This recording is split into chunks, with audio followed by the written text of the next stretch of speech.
I'm Paul Gatling with the Northwest Arkansas Business Journal, and joining us today for a segment in our supply side video series is Annibal Sodero. He's a supply chain professor at the University of Arkansas and one of the Business Journal's best sources for all things related to supply chain and retail. Annibal, thanks for being here. It's good to see you. Good to see you. Thanks for inviting me.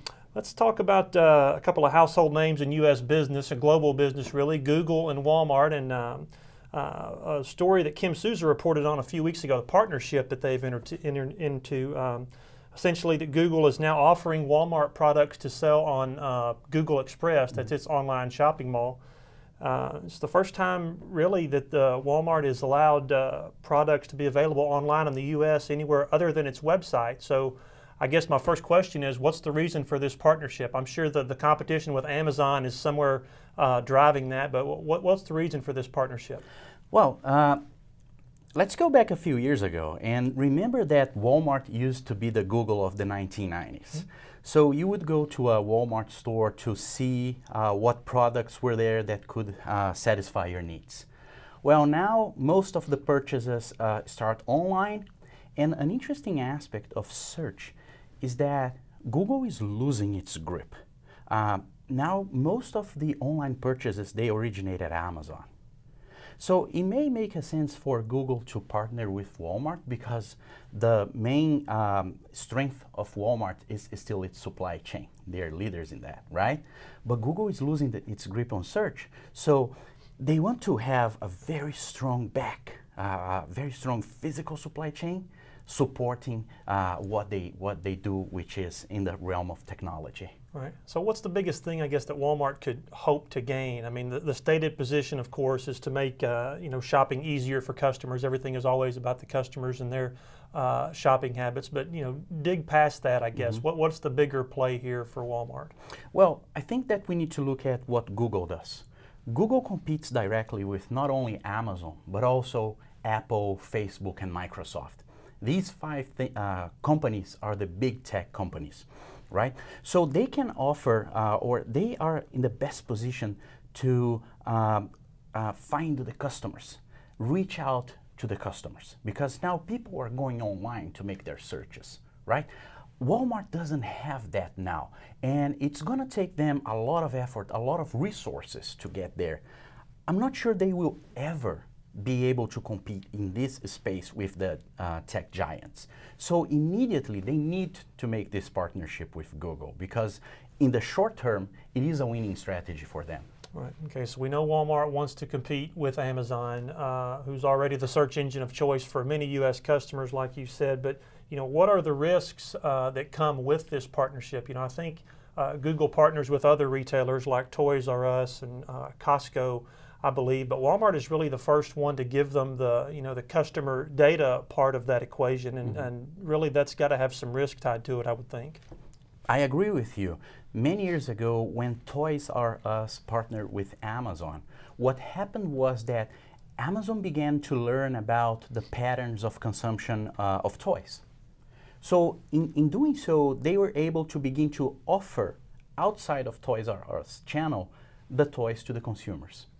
So I think that the more that Google will gain now more insights into what the shoppers are buying in store, the riskier it gets for Walmart to get a new competitor, right? So in the short term, they're joining because each one needs what the other has to offer, but they need to be very careful in terms of, are you creating a new competitor for you?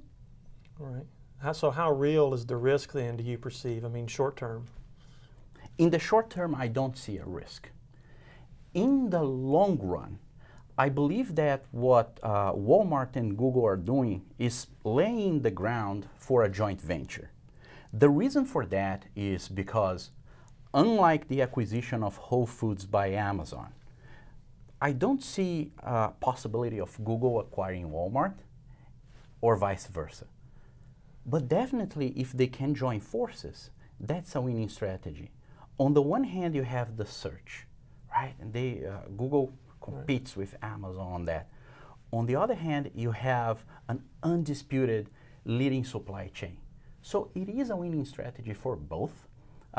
So I think that then both will gain from that. Right. They are competitors in a lot of aspects of retail and e-commerce, but enemies can sometimes become friends when it benefits both partners, right? That's correct. My enemy's enemies is my friend. That's right. Yeah, that's it. So let's turn now to the suppliers and the vendors who do business with Walmart. What's the impact for them? Any chance Google might one day, bypass, Walmart altogether and just do business directly with the vendors? That's correct, because Google gives companies access to the market, Okay. right? So right now it is partnering with the retailers, but what precludes them from partnering directly with the CPG companies and the supply base? Mm-hmm. I don't think there is a limitation for that. If you can reach out to consumers, consumers are coming searching for your goods. You can make those available online, and then if you have the operations to fulfill that, right now the suppliers are prepared to ship pallets to the distribution centers of Walmart.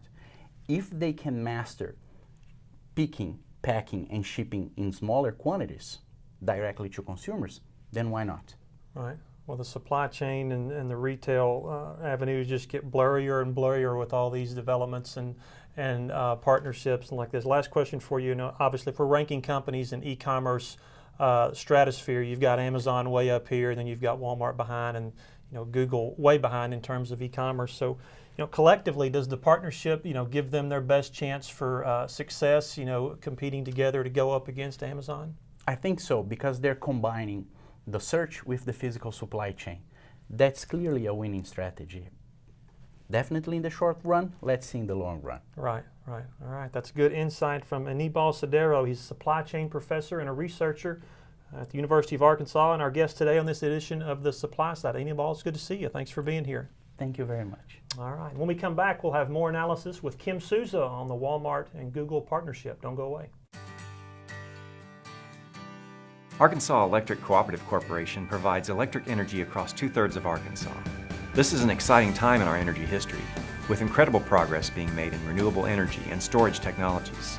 As our energy portfolio continues to diversify, we'll maintain an all-the-above strategy to provide reliable and affordable electricity.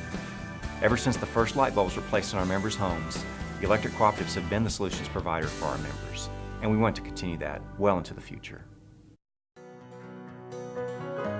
Each day, the promise of our nation begins again. Arkansas and America, moving forward. I help make that promise a reality. It's not for everyone, but people everywhere depend on us. Oh, I love you too, sweetie. Trucking delivers, or everything stops. And that's what drives me. I did. Welcome back. I'm joined now by Kim Souza. She's a senior analyst with Talk Business and Politics in the Northwest Arkansas Business Journal. Kim, from what you've heard on the Walmart beat, tell us what's being said about this partnership with Google. What is it Walmart is hoping to gain? Well, interestingly, Myron Burke, who oversees Walmart store number 8, said recently at the NWA Tech Conference that Walmart sees some potential in voice commerce or conversational commerce. And so what they did was they commissioned a team of entrepreneurs from Walmart Labs to go into Google and to hammer out a deal with Google. They didn't want to reinvent the wheel. They saw Google as someone that they could partner with in this initiative. And he said it wasn't easy. It took several months, but they gave these entrepreneurs the leadway and empowered them to negotiate a contract, and they did.